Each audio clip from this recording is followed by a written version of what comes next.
Bonjour à tous, quelle belle journée ensoleillée. Nous sommes gâtés ces jours-ci, la température est extrêmement agréable. Et je voudrais par ces mots vous souhaiter la bienvenue. Il y a quelques jours, j'ai pris une marche au bord de la rivière à Lorraine et je ne sais pas si vous voyez la photo de bienvenue, mais ça me fait penser à la marche que j'ai prise à Lorraine sans les feuilles, puisque les feuilles n'étaient pas encore sorties. Donc je voudrais vraiment vous souhaiter la bienvenue en ce dimanche matin et j'espère que Dieu va vous bénir par la prédication de la parole de Dieu. Et j'espère que le Seigneur vous encourage durant ces temps difficiles et qu'il est pour vous un sujet de joie. J'aimerais faire quelques annonces et vous répéter ce que nous avons annoncé déjà dimanche dernier. Ça concerne le ministère d'entraide. Nous aimerions récolter de la nourriture pour refaire nos réserves, pour pouvoir aider ceux qui sont dans le besoin. Et Benoît, le responsable du ministère Entraide, nous a fait parvenir ces diapositives que vous voyez certainement. Nous aimerions, à partir du 31 mai, donc la semaine prochaine, ouvrir l'église pendant 1 heure le dimanche après-midi de 15h30 à 16h30 pour recevoir les sacs de nourriture. Donc, vous devrez vous rendre au stationnement et un responsable vous avisera lorsque vous pourrez entrer dans l'église. Nous allons respecter un protocole de sécurité. Alors la nourriture non périssable est énumérée à l'écran. Pâtes alimentaires, boîtes de conserve, beurre d'arachide, Nutella, confiture, céréales, gruau, riz, pommes de terre en poudre, soupe, sauce, café, thé, etc. Donc on vous remercie vraiment à l'avance de pouvoir aider le ministère d'entraide à recomposer ses provisions pour ceux qui sont dans le besoin. Alors les consignes de sécurité seront les suivantes. Attendre l'appel du responsable, donc on attendra dans la voiture ou sur le parking de l'église. Si on sort de la voiture, on respecte les distances entre nous. Donc porter un masque avant d'entrer. Une personne à la fois va entrer par le sous-sol, tout en gardant 2 mètres de distance. Nous porterons nous-mêmes notre sac de nourriture ou nos paniers de nourriture dans la salle où tout cela sera entreposé. Et évidemment, nous suivrons les consignes du responsable. Donc, merci à l'avance et merci à Benoît d'avoir à cœur de ramasser de nouveau assez de nourriture pour que nous puissions en avoir suffisamment pour ceux qui sont dans le besoin. Alors, quelques sujets de prière. Notre frère Jean-Guy est à l'hôpital depuis quelques jours. Il a éprouvé des étourdissements, il a vomi, et on essaye de savoir pourquoi il a ces étourdissements. Donc, on lui fait des tests pour l'instant. Prions pour Chantal, son épouse, qui ne peut pas le visiter dans le contexte de la Covid. Les visites à l'hôpital ne sont pas autorisées.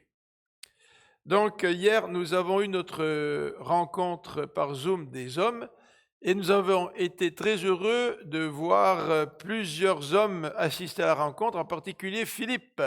Philippe qui était malade, qui avait la Covid, ainsi que toute sa famille. Donc ils vont mieux. Prions encore pour son épouse qui a besoin encore de repos. Les enfants vont bien, donc merci Seigneur, la situation aurait pu être bien pire. Prions toujours aussi pour Pascal. Pascal qui a passé un scan nucléaire la semaine passée, puis il attend les résultats, mais à 99%, il s'agirait d'un cancer du pancréas au stade 4, donc inopérable. Donc on vous demande de prier pour lui. Dieu est un Dieu de miracles, bien sûr, mais que nous puissions être soumis à sa volonté dans les épreuves qui sont les nôtres, et en particulier, prions pour notre frère Pascal. Donc, si vous regardez le bulletin que vous avez reçu par courriel, vous aurez d'autres informations. Le ministère, le service d'aide pour les impôts continue, n'est-ce pas Alexandre? Ça continue, alors encore quelques temps.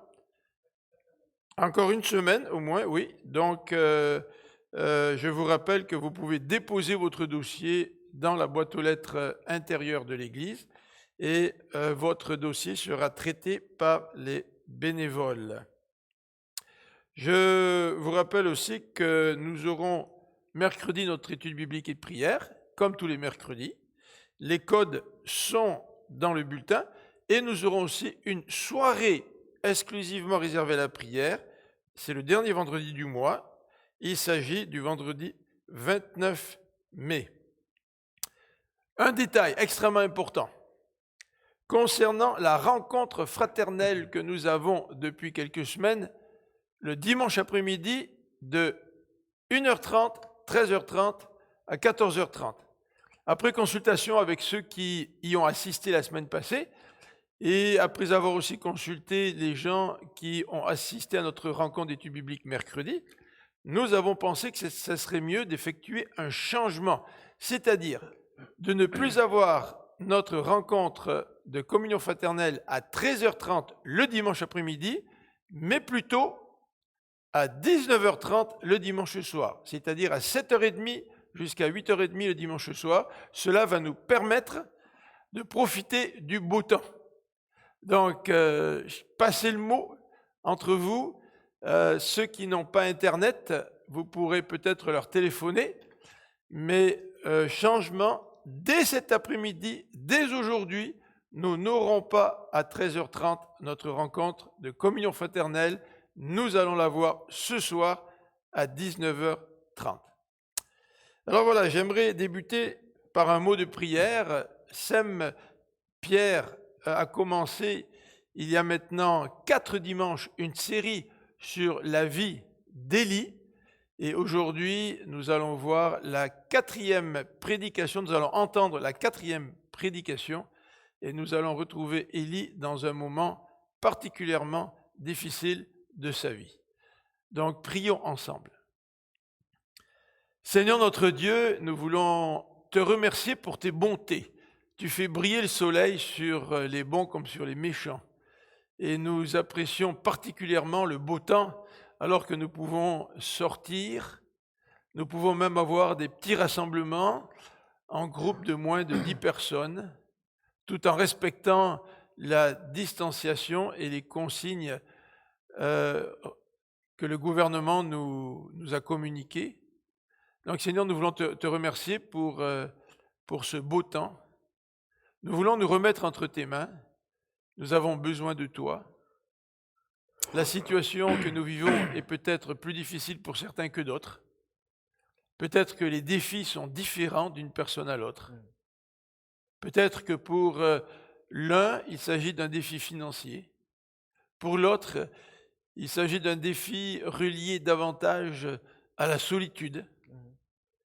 Seigneur, parfois, pour encore d'autres personnes, le défi qui est devant nous, c'est celui de l'inquiétude.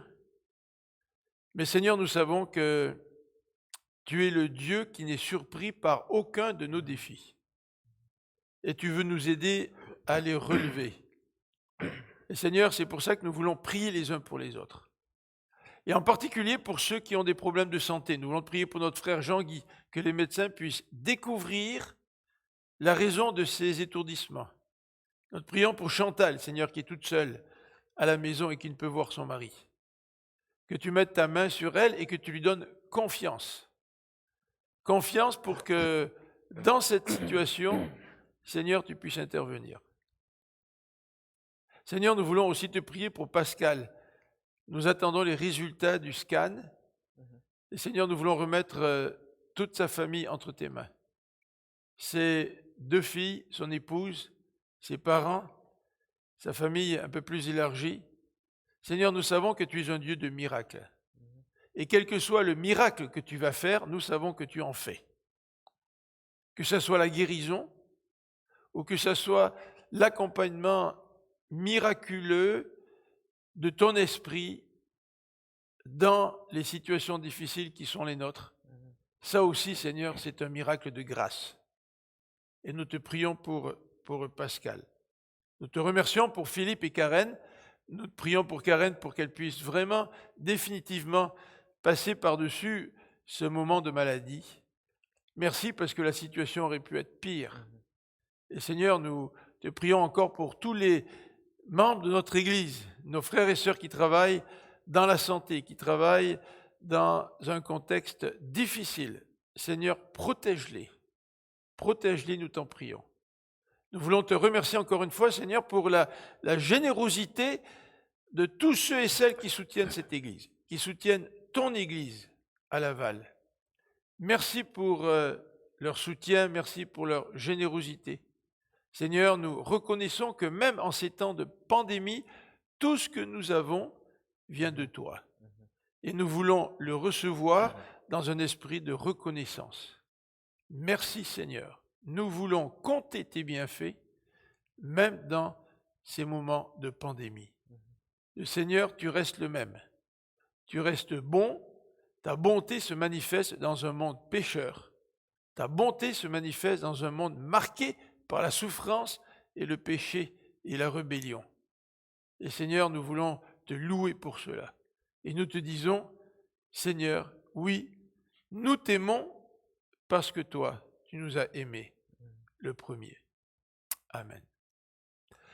Donc, je vais demander à notre frère Sem de bien vouloir s'avancer.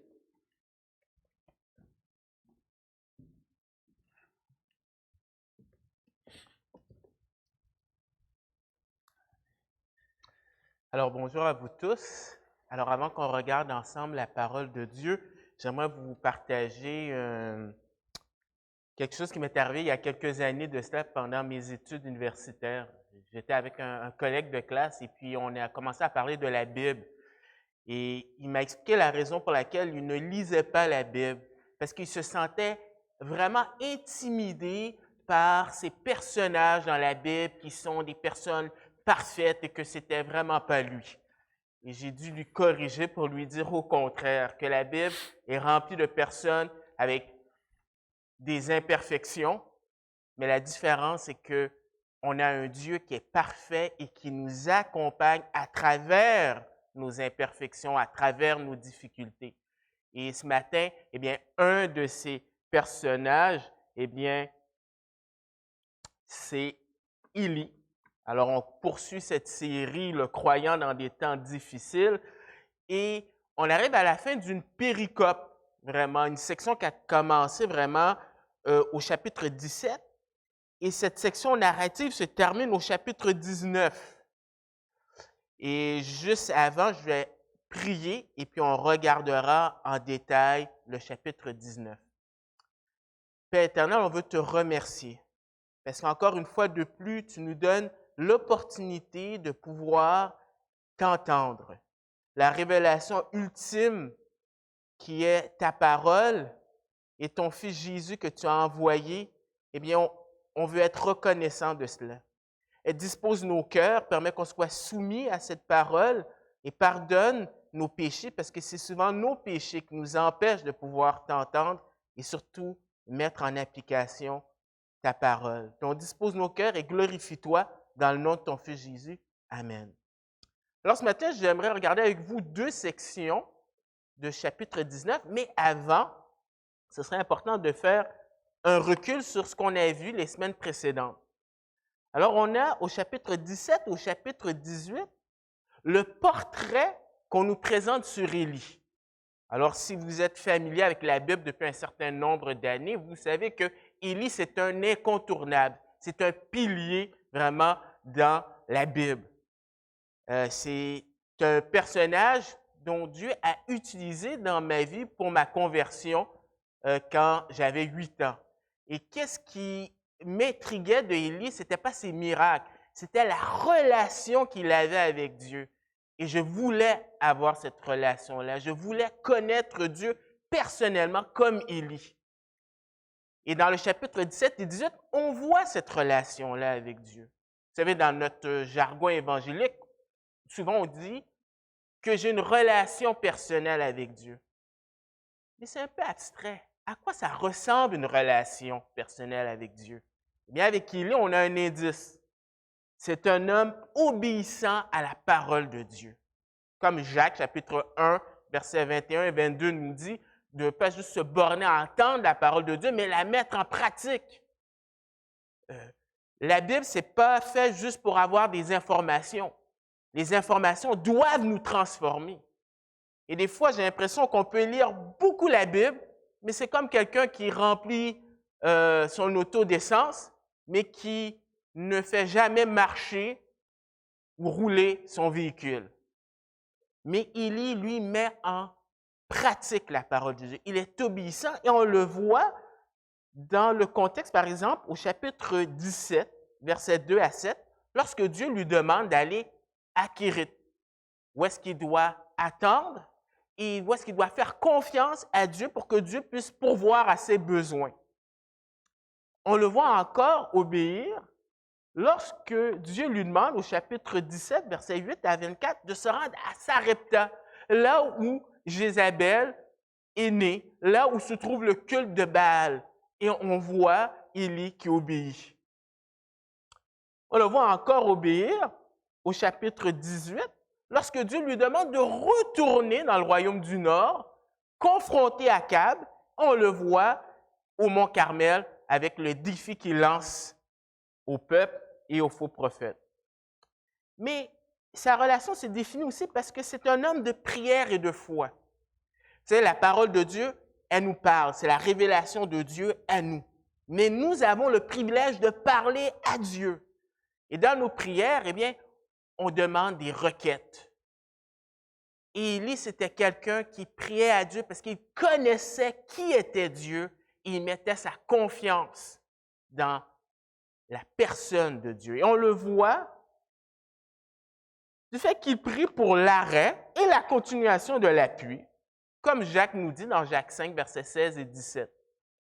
On le voit aussi prier pour la résurrection de ce jeune homme au chapitre 17, versets 19 à 22. Gardez en tête qu'il n'y a eu aucune résurrection jusqu'à présent. Dans le livre de Genèse, on dit que Enoch est parti au ciel, mais personne n'était revenu des morts. Et Élie a une confiance dans ce Dieu de l'impossible. Et on le voit prier pour le sacrifice dans 1 Roi 18, versets 36 à 38, lorsqu'il prie, et on a le feu du ciel qui descend et qui consume tout, même des matières qui ne sont pas combustibles, la roche et la pierre. Mais Élie aussi, on apprend que c'est un homme courageux. Il a une épine dorsale. Il confronte le roi, l'homme le plus puissant. Combien de fois nous sommes intimidés par les gens? Mais Élie, lui, eh bien, il était prêt à confronter le roi. On le voit aussi confronter le peuple. Élie est complètement différent de nous. Élie, eh bien, il s'en balance de la majorité. Qu'importe si la majorité dit telle chose, ce qui est important, c'est qu'est-ce que Dieu dit. Il a le courage de confronter. Ah, c'est sûr qu'on confronte dans un esprit d'amour, mais il n'en demeure pas moins qu'il confronte. Et finalement, on le voit qu'il confronte les 450 prophètes de Baal. Dans une société comme la nôtre, qui est très pluraliste et chacun a sa vérité, eh bien, on est beaucoup intimidé si on parle d'exclusivité de l'Évangile. Et même à l'intérieur de l'Église, les gens n'aiment pas ça.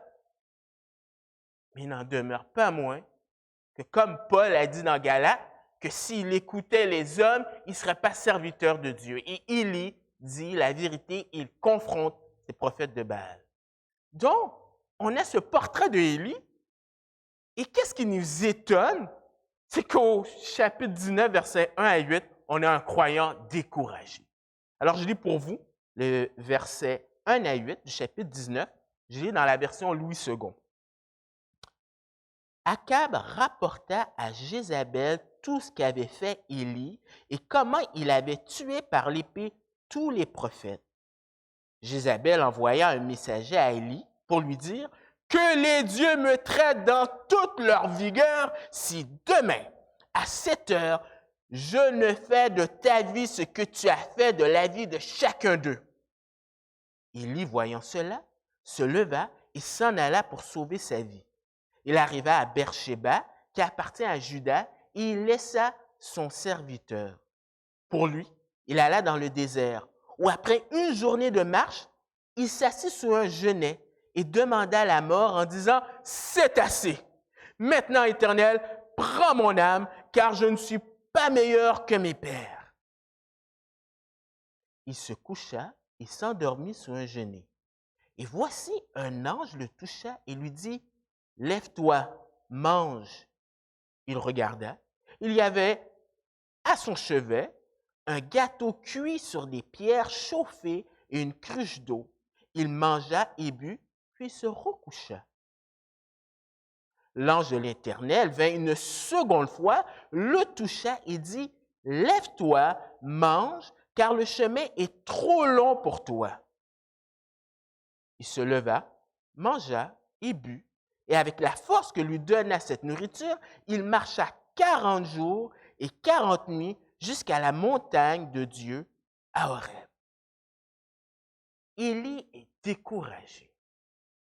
Ça nous surprend parce que l'auteur, dans ce texte narratif, nous laisse aucun indice de cela. Si vous lisez des textes narratifs, des fois, vous voyez, l'auteur va donner des petits indices du comportement de l'individu. Mais ici, il nous surprend. Donc, nous sommes surpris par cela.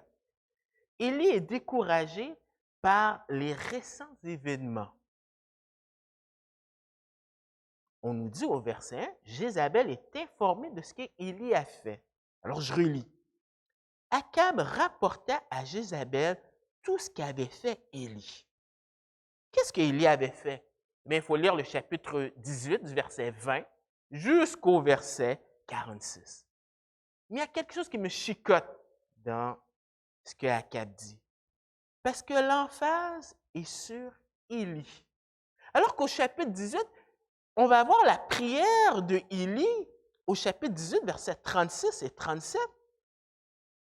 On nous dit, au moment de la présentation de l'offrande, Élie, le prophète, s'avança et dit, « Éternel, Dieu d'Abraham, d'Isaac et d'Israël, qu'on sache aujourd'hui que tu es Dieu en Israël et que je suis ton serviteur et que j'ai fait toutes ces choses par ta parole.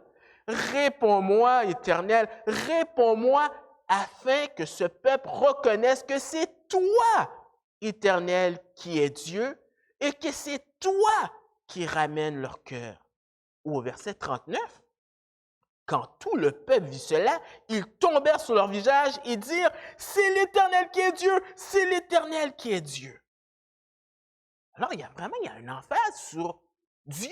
C'était ça le but de Moïse. Mais Akab parle d'Élie. Ensuite, Akab met l'emphase sur comment Élie avait tué par l'épée tous les prophètes. Alors, c'est sûr que peut-être qu'Akab, lui, c'est peut-être pas quelque chose qui le touche personnellement. Mais pour Jézabel, c'est la goutte qui fait déborder le vase. Parce que dans le chapitre 18, au verset 19, on nous apprend qui sont ces prophètes pour Jézabel.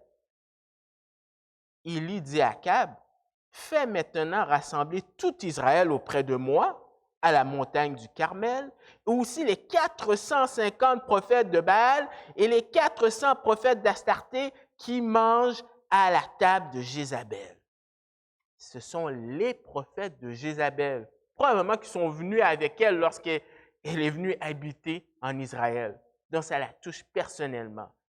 Et la réaction, à savoir qu'ils sont morts,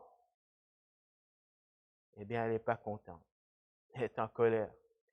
Elle rejette le messager et en même temps le message. C'est incroyable. On lui présente les faits.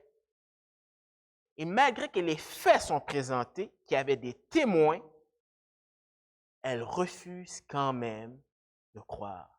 Ça montre que le problème n'est pas un problème de faits, c'est un problème spirituel.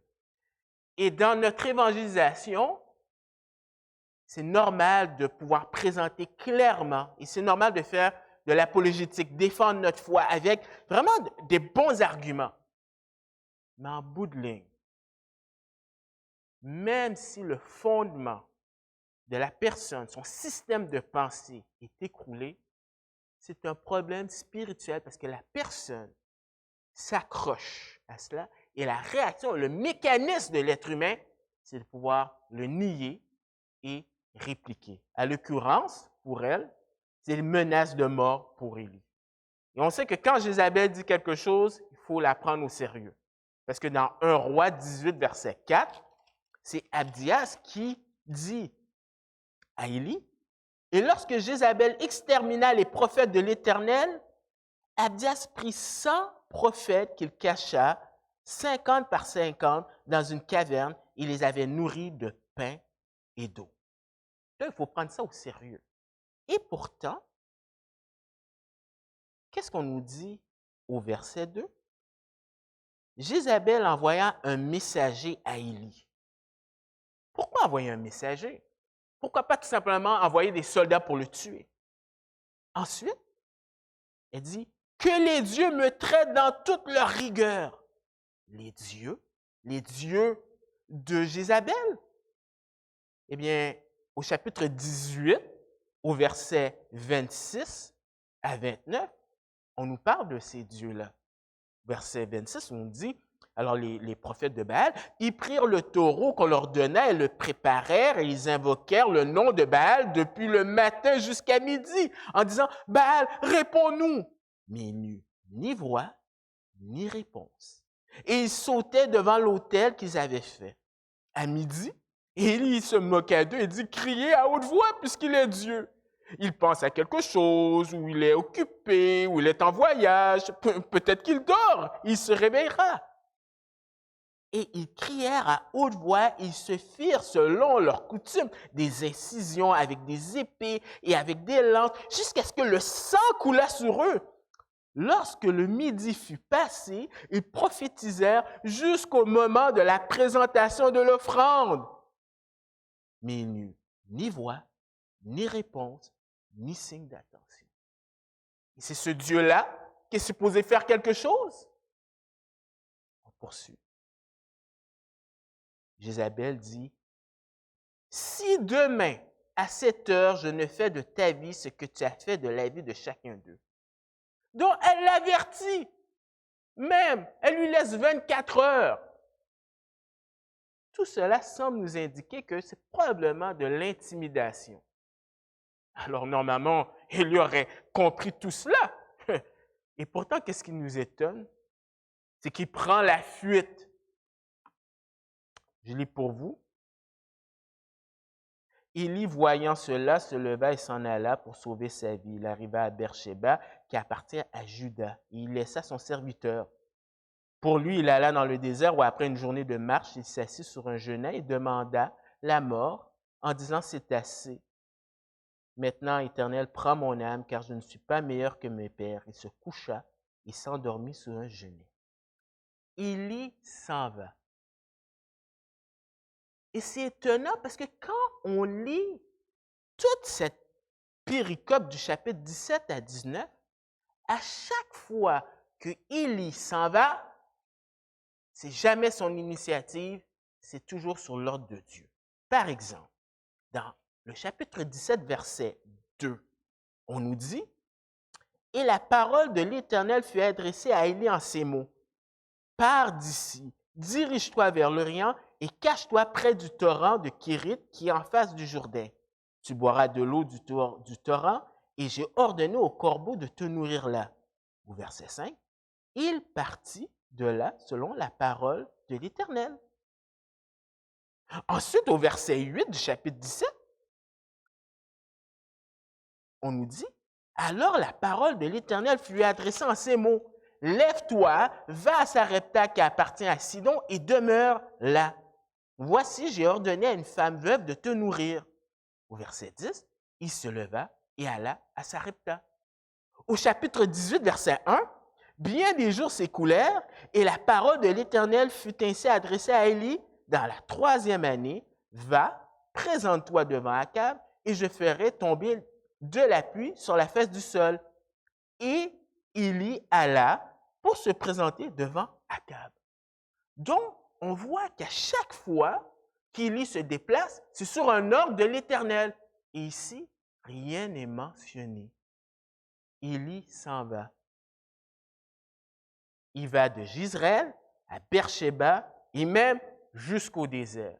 Même à Sarepta, ce n'était pas une aussi grande distance. D'ailleurs, de Jizreel à Beersheba, eh bien, la distance est environ 100 000, donc de 3 à 5 jours de marche.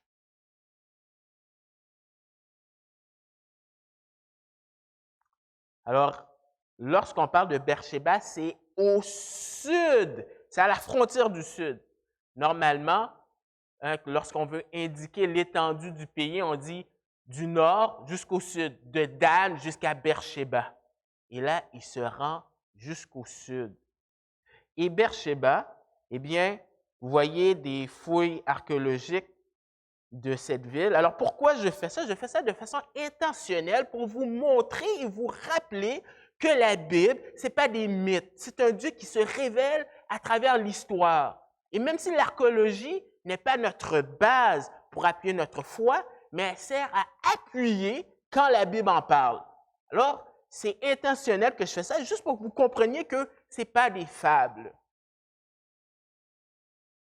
Alors, le Genêt ici, un exemple, c'est là où est-ce qu'on pouvait, comme Élie l'a fait, se mettre à l'ombre. Alors, c'est 2-3 mètres de haut. Alors, c'est juste pour vous donner une image visuelle de tout cela. Donc, il prend la fuite.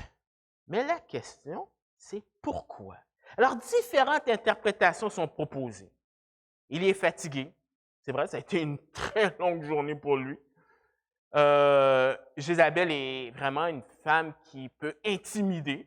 On voit que dans le couple, c'est vraiment elle qui a les pantalons dans le couple. Donc, c'est une femme qui peut intimider. Donc, il y a plusieurs interprétations, mais j'aimerais vous proposer de regarder peut-être des indices dans le texte. Je reviens au verset 3. Le texte nous dit « Élie voyant cela ». Alors, dans certaines versions, on a le mot « craindre ». Et la raison pour laquelle, c'est que dans l'original, vous savez, dans l'hébreu, il n'y a pas de voyelles, il y a des consonnes. C'est plus tard que les gens ont rajouté des voyelles juste pour s'assurer que les gens ne perdent pas leur langue, l'hébreu. Mais dans l'original, il n'y avait pas de voyelles. Les gens savaient qu'est-ce que cela voulait dire. Mais en rajoutant une voyelle, on a le mot « craindre ». Mais dans la racine même du mot et dans les documents qu'on a, de façon majoritaire, c'est le mot « voir ». Et probablement, qu'est-ce que Élie voit suite à la réaction de Jézabel? Il voit plusieurs choses. Il voit que Akab est lâche et indifférent. Il voit que Jézabel n'a pas changé d'avis. Il voit qu'il n'a pas un réveil dans le pays. Et qu'est-ce qui arrive? C'est qu'il ne se concentre plus sur l'Éternel, mais il se concentre sur Jézabel. Vous vous souvenez, dans 1 Roi 17.1 et dans 1 Roi 18, verset 15, lorsque Élie confronte à chaque fois Akab, c'est qu'il sait sa position. Il est un serviteur au service du Dieu tout-puissant, des armées, le Dieu vivant. Et c'est là où est-ce qu'il trouve sa force et son courage. Mais là, il ne regarde plus. Il fait un peu comme Pierre dans l'évangile de Matthieu, chapitre 14, verset 30. Lorsque Pierre a marché sur l'eau au début, et là, il a regardé le vent, il a eu peur. Et la conséquence, c'est que Élie est découragé. Il est découragé et dans son découragement, il ne réfléchit plus. Parce qu'il aurait pu, après une journée de marche, se dire, ah, un instant là, je suis dans Juda, où est-ce qu'il y avait un bon roi et que ça aurait pu me servir de terre d'asile. Il aurait pu dire, mais un instant, je sais qui est Baal. Baal n'est pas un vrai Dieu. Donc pourquoi j'ai peur? Il aurait pu se rappeler comment Dieu l'a protégé pendant toutes ces années. Il aurait pu se rappeler de la souveraineté de Dieu. mais il s'isole. Il s'isole et finalement, il jette l'éponge sur son ministère. Au verset 4, B. C'est assez.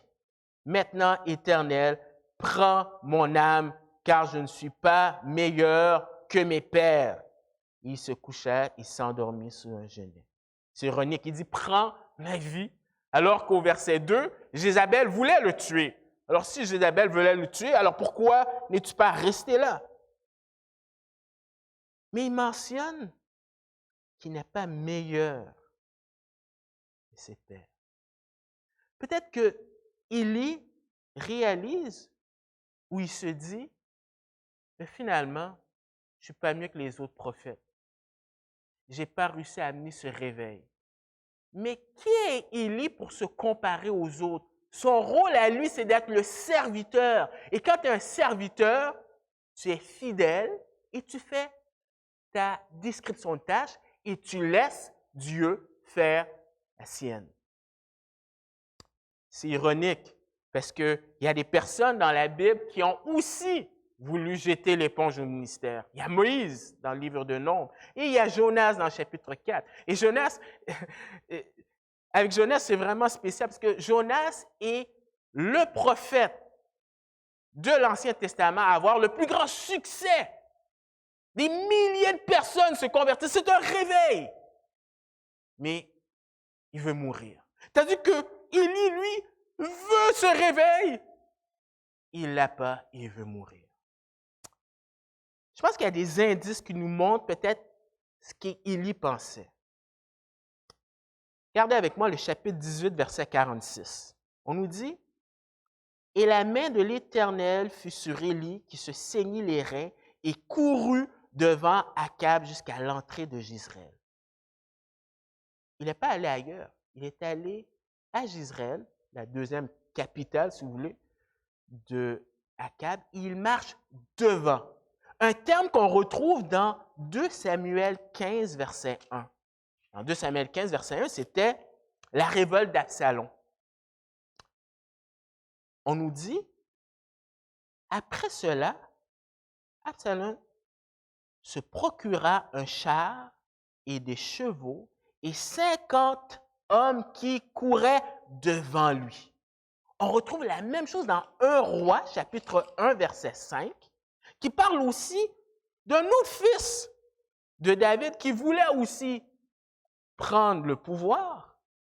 On nous dit dans 1 Roi, chapitre 1, verset 5, Adonijah, fils de Haggith, se leva, se laissant emporter par l'orgueil jusqu'à dire « C'est moi qui serai roi ». Il se procura un char et des cavaliers et 50 hommes qui couraient devant lui.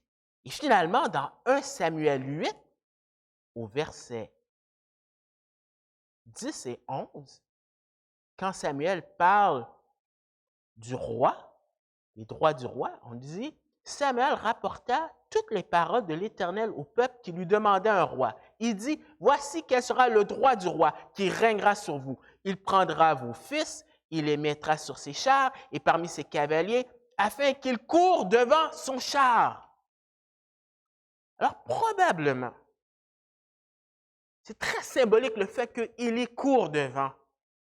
Peut-être que pour lui, il est en diapason avec Akab. Akab a compris. Et là, il est déçu, extrêmement déçu des événements.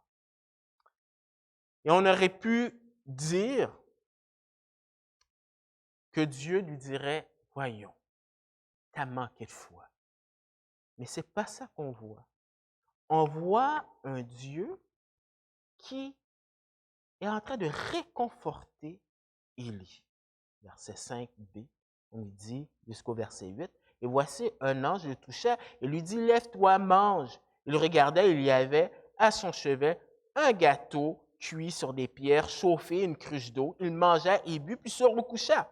L'ange de l'Éternel vint une seconde fois, le toucha et dit, « Lève-toi, mange, car le chemin est trop long pour toi. » Il se leva, mangea et but, et avec la force que lui donnait cette nourriture, il marcha 40 jours et 40 nuits jusqu'à la montagne de Dieu, Horeb. ce qu'on voit ici, c'est le caractère de Dieu. C'est pour ça que la révélation de la nature ne suffit pas. Voir la nature peut nous indiquer un Dieu qui est puissant, un Dieu peut-être qui est ordonné, mais c'est à travers la parole qu'on découvre qui est Dieu. Et tu vois un Dieu qui use de compassion envers son serviteur. Même si Élie ne lui dit pas merci d'avoir ce déjeuner céleste. Mais Dieu reconnaît nos besoins physiques. Il reconnaît, il lui dit, lève-toi et mange. Nous sommes créés à l'image de Dieu, mais l'être humain a un côté physique, mais il y a un aspect spirituel. Et des fois, on passe d'un extrême à l'autre. On a le temple du corps, notre société qui met beaucoup l'emphase sur cela, mais on peut passer à un autre extrême et penser juste le côté spirituel sans prendre soin de notre corps. Or, le psaume 103, verset 14, je ne le lirai pas pour vous, mais je paraphrase, Dieu se souvient que nous sommes poussière. Et le psaume 78, verset 25, nous raconte comment Dieu a pourvu la nourriture au peuple dans le désert. Donc, Dieu se soucie de nous aussi au niveau physique. Mais il se présente à nous lorsqu'on est au fond de la vallée.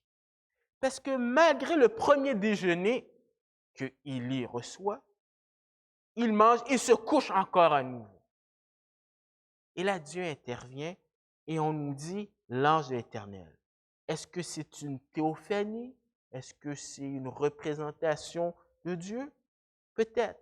Mais l'idée, c'est que Dieu vient là où est-ce qu'on est le plus découragé lorsqu'on pense qu'il n'y a personne qui est là. C'est rassurant de savoir que Dieu est là. D'ailleurs, il l'a montré dans la Bible parce que Dieu s'est fait homme, il est vécu parmi nous, il a eu faim, il a eu soif, il a été dans l'isolement, il sait qu'est-ce que c'est. Mais aussi, qu'est-ce qu'il fait? C'est qu'il soutient Élie. Il lui donne de quoi manger pour se rendre à Horeb.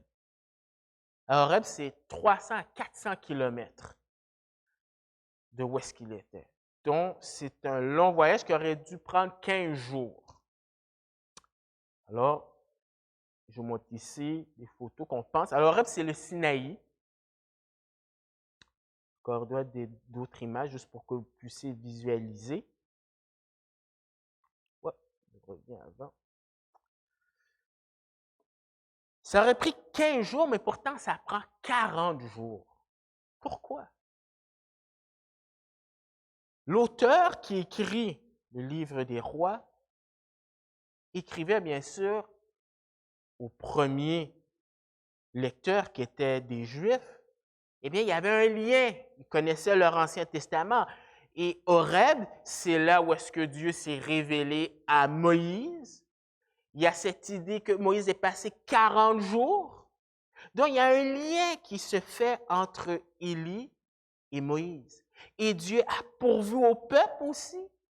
Donc, on voit que Dieu va se révéler à Élie et il soutient Élie.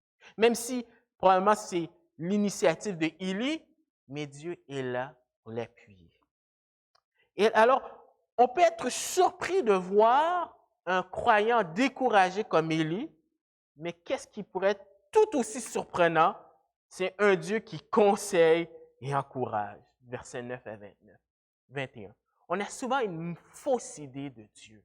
Oh, Dieu, c'est un Dieu vengeur qui est là en haut dans le ciel et qui jette ses éclairs. D'ailleurs, dans l'histoire de l'Église, il y avait cette hérésie par Marcion qui disait qu'il faut enlever l'Ancien Testament parce qu'il y a le Dieu de l'Ancien Testament qui est un Dieu vengeur et le Dieu du Nouveau Testament, c'est un Dieu d'amour. C'est complètement faux. On voit la grâce de Dieu. Et on voit l'approche de Dieu, versets 9 à 14.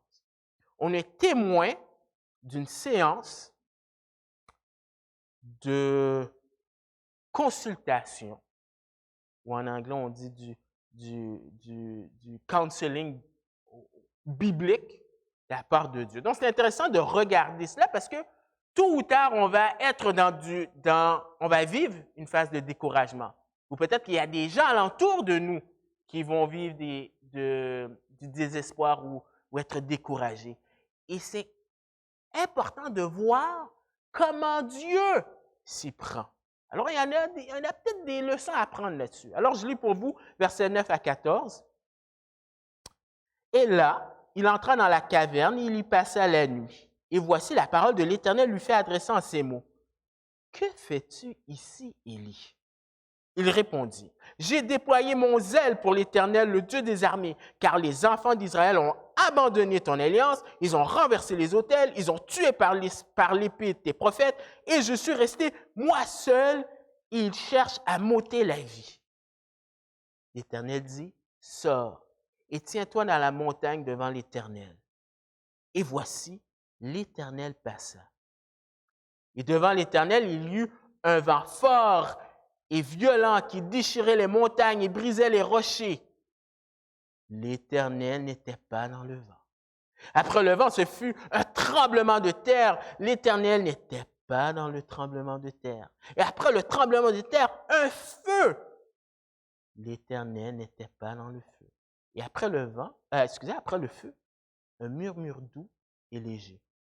Quand Élie l'entendit, il s'enveloppa le visage de son manteau, il sortit et se tint à l'entrée de la caverne. Et voici, une voix lui fit entendre ces paroles. « Que fais-tu, Élie? » Il répondit, « J'ai déployé mon zèle pour l'Éternel, le Dieu des armées, car les enfants d'Israël ont abandonné ton alliance, ils ont renversé tes autels, ils ont tué par l'épée tes prophètes, et je suis resté moi seul, ils cherchent à m'ôter la vie. »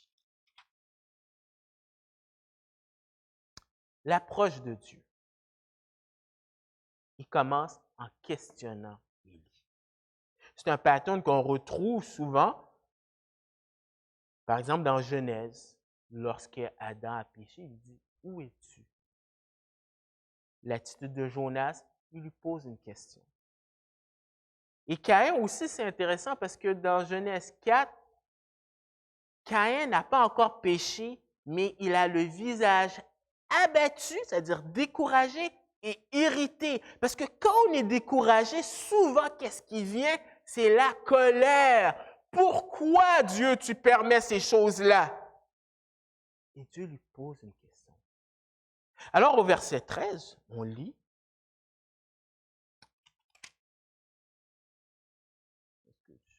Verset 9, excusez. Et là, il entra dans la caverne. Alors, certains commentateurs pensent que caverne ici, parce que dans l'original, il y a un article défini, fait peut-être référence à cet endroit dans Exode 33, 22, où est-ce que Moïse s'est caché lorsque Dieu s'est révélé. Peut-être, mais l'emphase n'est pas mise sur ça, parce que le texte nous dit « et voici », c'est-à-dire, prête attention, la parole de l'Éternel lui fut adressée en ces mots. L'emphase est mise sur la révélation de Dieu. Qu'est-ce que Dieu a à lui dire? Alors la question, que fais-tu ici? Bien sûr, Dieu est omniscient, il sait tout. Mais c'est une question pour faire réfléchir Élie. Qu'est-ce que tu espères accomplir en venant ici? Lui faire cracher le morceau. Et Élie crache le morceau. Dieu sait tout, mais il est prêt à l'écouter. Et pourtant, il sait tout. Alors, versets 10 et 14, il répète la même chose, mais le contenu, c'est d'abord la fidélité d'Élie. Il répondit, « J'ai déployé mon zèle pour l'Éternel. » Et dans l'original, c'est beaucoup plus fort. Littéralement, c'est « aimer passionnément, j'ai aimé passionnément. » Et tu as vraiment cette idée que c'est intense. Donc, ce n'est pas juste un petit zèle, c'est intense.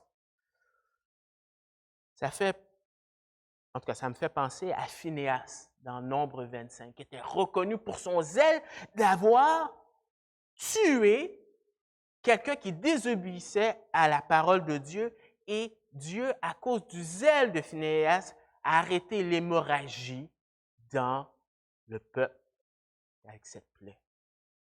Mais Élie, lui, il a un zèle, mais l'hémorragie continue. Il y a une déchéance du peuple. Il dit,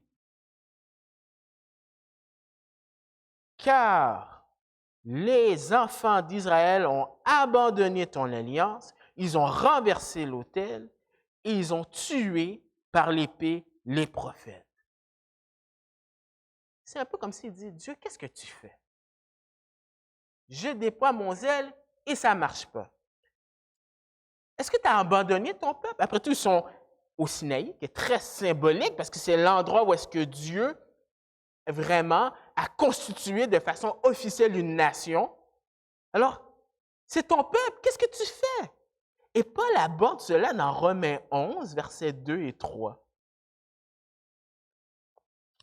Romains 11, versets 2 et 3. Paul dit, Dieu n'a point rejeté son peuple qu'il a connu d'avance. Ne savez-vous pas ce que dit l'Écriture, ce que l'Écriture rapporte d'Élie? Comment il adresse à Dieu cette plainte contre Israël? Seigneur, ils ont tué tes prophètes, ils ont renversé tes autels, je suis resté moi seul, et ils cherchent à m'ôter la vie. Alors, qu'est-ce que tu fais, Dieu?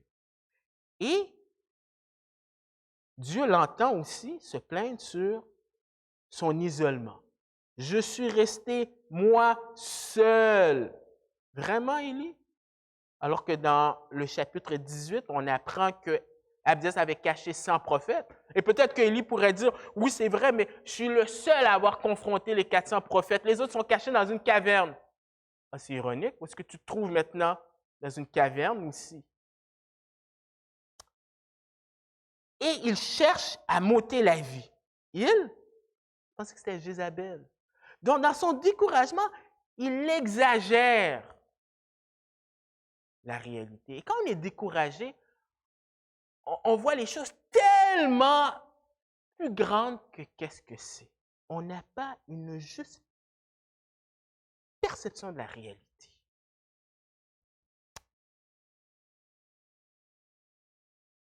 Comment Dieu va répondre à cela? En instruisant Élie par une leçon d'objet.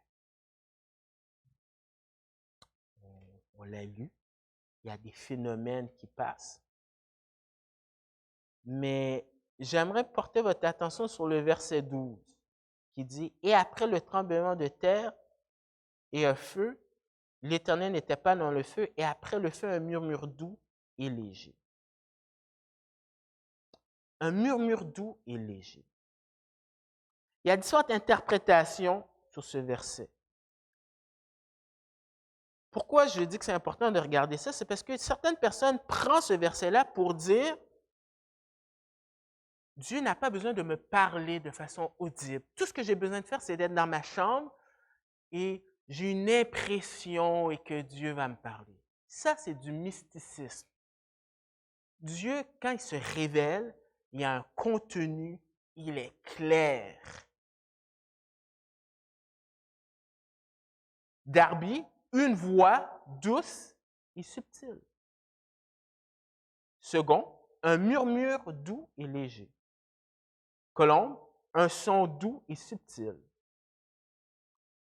Parole de vie, un bruit d'un souffle léger. Semeur, un bruissement doux et léger. Littéralement, le bruit d'un silence tenu. Alors, le mot pour parler de voix peut être interprété comme une voix humaine, mais souvent, c'est de façon générale. C'est un son général. Et l'interprétation ou cette leçon d'objet, si on relit le verset 11, c'est que Dieu va venir. Mais avant qu'il vienne, il va y avoir des manifestations physiques pour annoncer qu'il va venir. Souvent, en tout cas, c'est comme ça. Au Sinaï, il y avait la tempête et puis il y avait le feu. Et souvent, c'est indicateur que Dieu vient. Mais dans le verset 11, on nous dit Et devant l'Éternel, il y eut un vent fort et violent qui déchirait les montagnes et brisait les rochers. L'Éternel n'était pas dans le vent. Ensuite, après le vent, se fait un tremblement de terre. L'Éternel n'était pas dans le tremblement de terre. Après le tremblement de terre, un feu. L'Éternel n'était pas dans le feu. Et après le feu, c'est le silence total. Et c'est après ce silence total qu'on nous dit, et voici une voix lui fit entendre ses paroles. Dieu, des fois, va se manifester de façon spectaculaire, comme Élie l'a vécu pendant ces années. Mais d'autres fois, Dieu ne va pas se manifester de façon spectaculaire. Dieu va se manifester dans des situations où est-ce qu'il semble être très ordinaire. Ce n'est pas à Élie de dicter à Dieu comment Dieu doit se manifester. Dieu est libre. Il est un serviteur. Rappelez-vous, au verset 11, il dit « Sors et tiens-toi dans la montagne devant l'Éternel ». Un terme qui devait lui rappeler sa position comme serviteur et pas comme maître. Et on ne peut pas dicter à Dieu comment il va agir.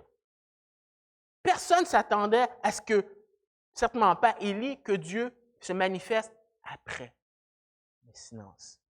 Il y a quelqu'un qui a dit « La manifestation de la puissance divine, aussi spectaculaire soit-elle, n'est pas aussi important que le contenu de la parole de Dieu. » Même si Dieu n'a pas envoyé le feu sur Jézabel, sur Akab, cela ne veut pas dire que Dieu n'agit pas, que Dieu n'est pas en contrôle. On est dans une période de l'histoire du peuple d'Israël où est-ce qu'il y a eu des miracles. Mais les gens étaient dans l'idolâtrie. Le peuple, lorsqu'il est à sa sortie d'Égypte, ont vu des miracles et pourtant, ils se sont rebellés. Jésus a fait des miracles et pourtant les gens ont crucifié. Paul a dit dans 1 Corinthiens, les Juifs demandent un signe, mais nous prêchons Christ crucifié. Ah, c'est sûr, la parole, peut-être, ça ne tape pas. Ça n'a peut-être pas 56 000 personnes. Mais Dieu choisit comment il va intervenir. Parce que, ultimement, qui peut toucher le cœur d'un être humain? C'est Dieu. Et Élie est déçu parce qu'il essaye de faire quelque chose qu'il ne peut pas faire. Il faut laisser Dieu agir. Dieu est libre d'intervenir à sa façon et ce n'est pas à Élie de dicter à Dieu comment il doit agir. Et il faut faire très attention parce qu'on le verra à notre conclusion comment on peut avoir des attentes, mais des attentes qui ne sont pas réalistes dans le sens qu'on agit comme si on contrôle tous les variables. Or, c'est Dieu qui le fait. Alors, on aurait pensé qu'Élie a compris sa leçon. Non, il n'a pas compris, puisqu'au verset 14, il répète la même chose. Mais Dieu est patient parce qu'il donne une nouvelle commission à Élie. Et à travers les versets 15 à 16, il va répondre à la plainte d'Élie, sa fidélité, la déchéance du peuple et l'isolement. Verset 15, l'Éternel lui dit, « Va, reprends ton chemin par le désert jusqu'à Damas, et quand tu seras arrivé, tu oindras Hazaël pour roi de Syrie.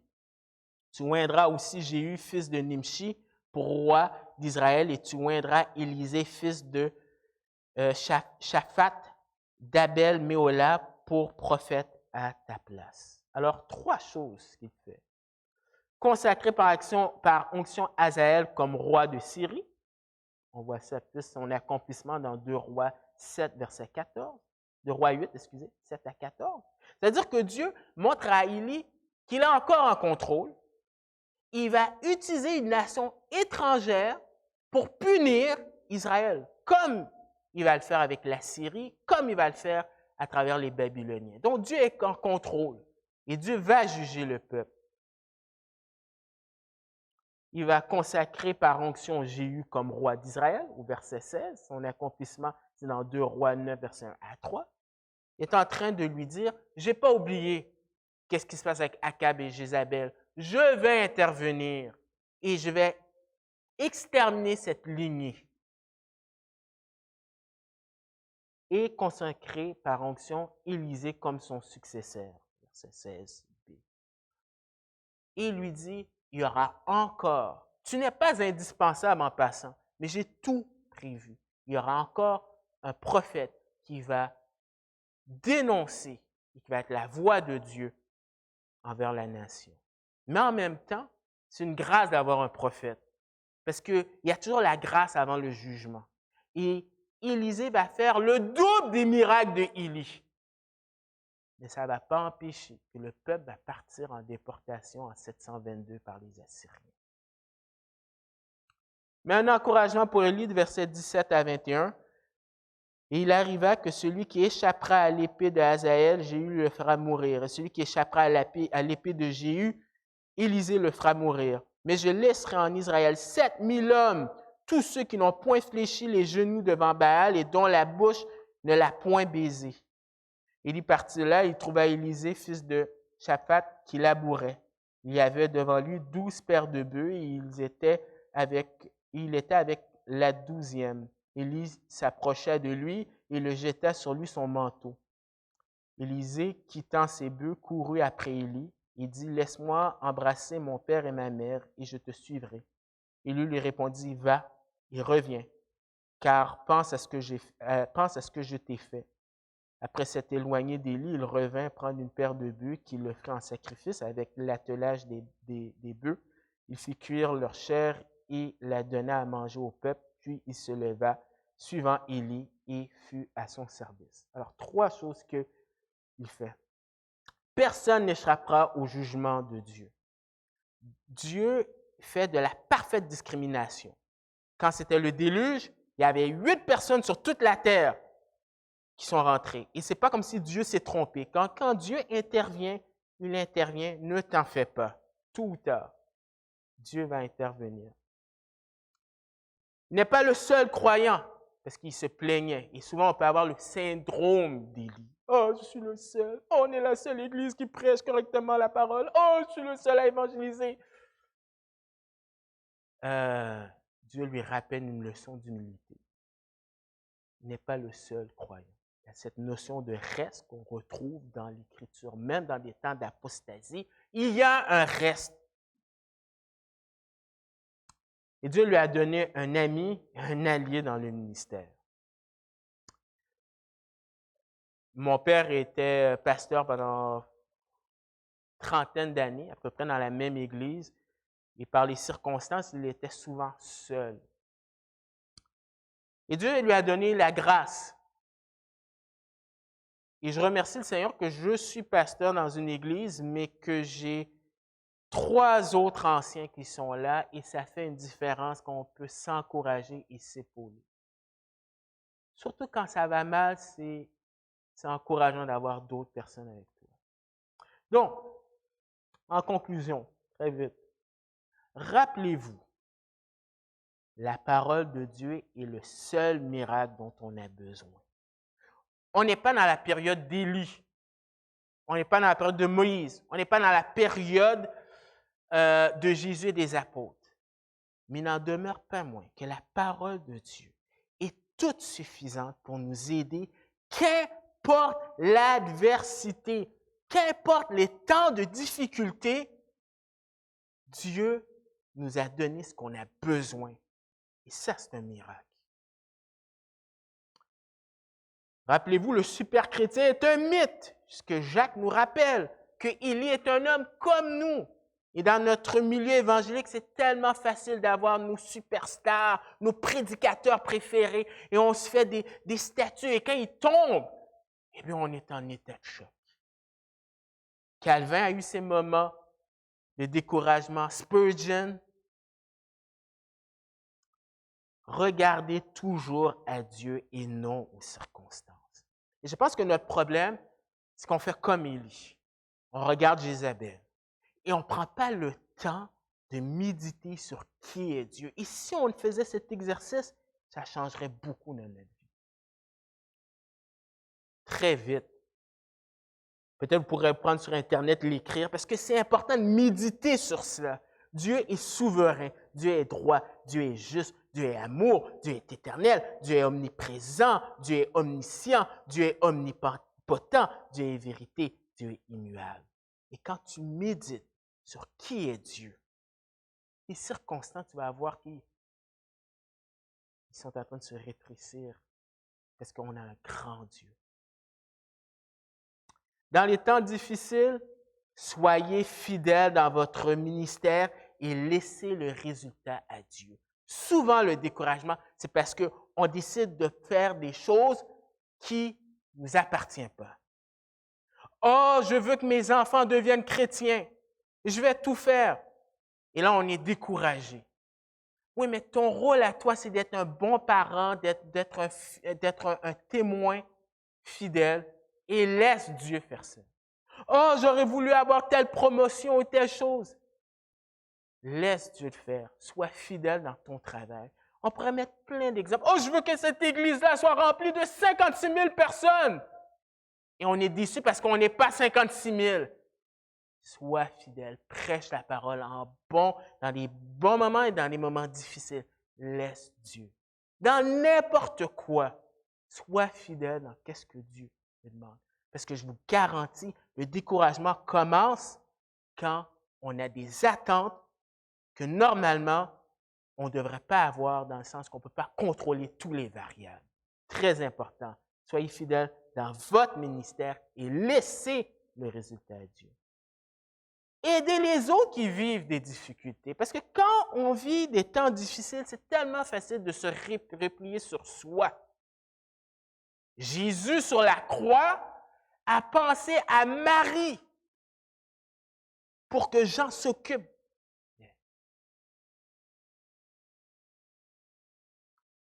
Dieu est le seul endroit de refuge. Psaume 11, verset 1, Psaume 62, verset 6 à 7. C'est malheur à l'homme qui se confie en l'homme. Notre premier réflexe, c'est d'aller vers Dieu. Lorsque tu vis des temps difficiles, ne le garde pas à l'intérieur de toi seulement. Confie-toi à des amis dans le Seigneur. 1 Corinthiens 12, 20 à 26. On est un corps. Quand un souffre, tout le monde souffre. C'est triste, c'est dommage quand dans une église, on ne peut pas trouver des frères et des sœurs qu'on peut partager ce qu'on ressent. C'est dommage. Parce que ultimement, les frères et les sœurs ont la même perspective que nous. Mais même si les gens dans l'Église peuvent nous blesser, exprime-toi ultimement à Dieu. Parce que Dieu, c'est un Dieu qui est fidèle quand nous, on est infidèles. Et Hébreux 4, versets 14 à 16, et je termine avec ce verset, Hébreux 4, versets 14 à 16. Très pertinent lorsqu'on vit des moments difficiles, parce que même après cet incident de la COVID, il y aura d'autres moments difficiles. Ainsi, puisque nous avons un grand souverain sacrificateur qui a traversé les cieux, Jésus, le Fils de Dieu, demeurons fermes dans la foi que nous professons, car nous n'avons pas un souverain sacrificateur qui ne puisse compatir à nos faiblesses. Au contraire, il a été tenté comme nous en toutes choses, sans commettre de péché. Verset 16. Approchons-nous donc avec assurance du trône de la grâce afin d'obtenir miséricorde et de trouver grâce pour être secouru dans nos besoins. Ah, Élie a vécu des temps difficiles. Nous vivons des temps difficiles. Nous vivrons des temps difficiles. Mais Dieu ne change pas. Il est là. Et ça fait toute la différence. Prions. Seigneur, le héros dans ce texte narratif, ce n'est pas Élie. C'est clair. C'est toi. Un Dieu sage, patient. Oh, qu'on a tellement besoin d'apprendre cela. Pardonne-nous parce que très souvent, nous sommes comme Élie. Nous nous plaignons. Mais heureusement, tu es un Dieu qui fait grâce. Pardonne-nous et permets que dans ces moments de difficulté, ces temps d'adversité, qu'on puisse savoir que tu es là avec nous et que tu es tout ce qu'on a besoin pour aller de l'avant. Te demandons ces choses dans le nom de ton Fils Jésus. Amen.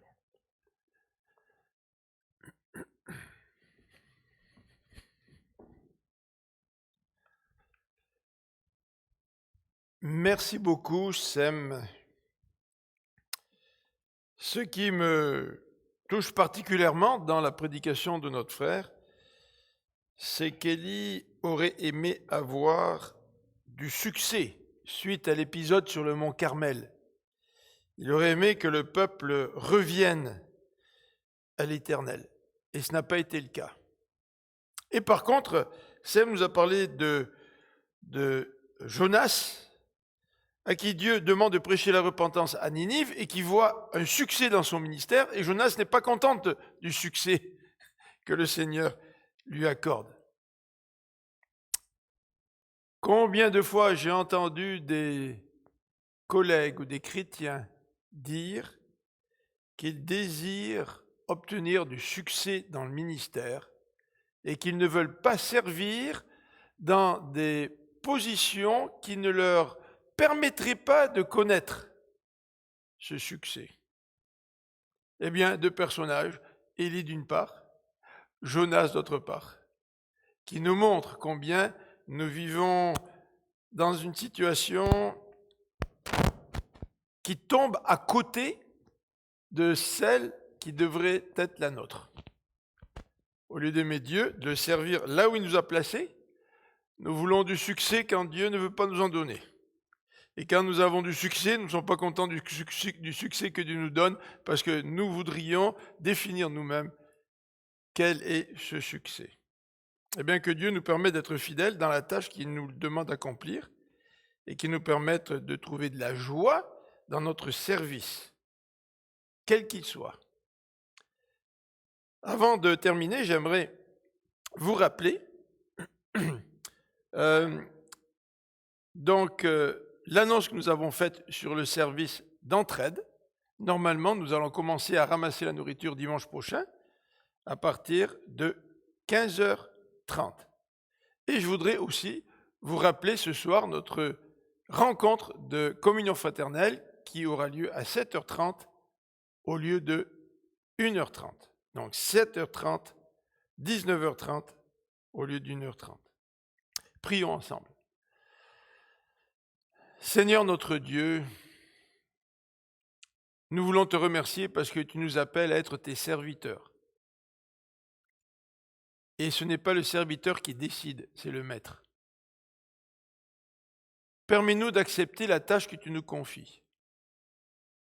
Permets-nous de ne pas nous comparer les uns aux autres. Permets-nous d'être fidèles. Permets-nous, Seigneur, de ne pas te servir par intérêt, avec le désir d'avoir un succès bien humain que tu ne veux pas nous donner. Seigneur, combien de prophètes as-tu appelés pour qu'ils puissent être fidèles à ta parole dans des situations désespérées? Élie et Élisée servaient dans probablement une des périodes les plus sombres de l'histoire du peuple d'Israël. Nous pensons au prophète Jérémie. Seigneur, c'est toi le maître, c'est nous les serviteurs. Permets-nous de ne pas nous réjouir dans le succès du ministère, mais permets-nous de nous réjouir parce que notre nom est inscrit dans le livre de vie. Ceci étant dit, Seigneur, nous voulons nous rappeler que c'est toi qui donnes la bénédiction. Et c'est la raison pour laquelle qu'aujourd'hui nous voudrions que ta bénédiction repose sur nous, que ta grâce et ta paix nous accompagnent et que nous puissions, par la foi, accepter ta volonté pour notre vie. quelle qu'elle soit. Bénis-nous, Seigneur, nous t'en prions. Amen. Et bon dimanche à chacun d'entre vous.